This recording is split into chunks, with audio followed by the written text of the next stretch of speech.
Sí, la verdad que fue un partido muy completo de todo el equipo, en el que pasamos por distintas fases y nos adaptamos a todas súper bien, tanto en la primera parte donde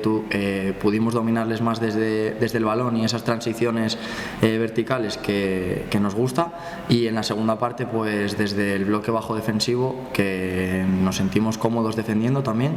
y un partido muy disputado, pero lo importante es valorar el punto. Sí, al final los partidos se deciden en detalles muy pequeños, si no podemos echar la vista atrás, y es verdad pues que partidos que estuvieron súper igualados nos los llevamos por pequeños detalles, y estas últimas semanas pues sí que es verdad que igual nos está faltando un poco más de acierto de cara a portería, pero los partidos los estamos compitiendo súper bien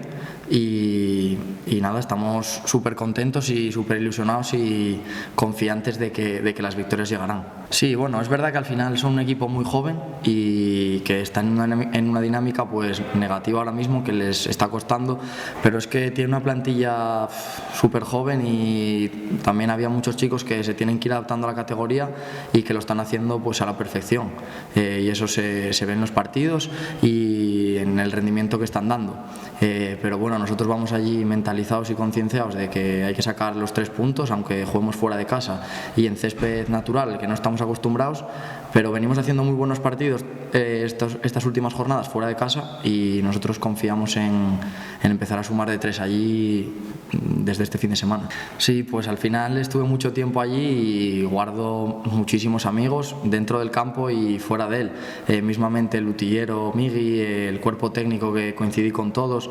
y con una gran cantidad de jugadores de la plantilla. Entonces es verdad que para mí va a ser un partido muy especial y nada, lo voy a vivir con las mismas ganas que vivo todos, y nada, eso, espero que podamos sacar los 3 puntos.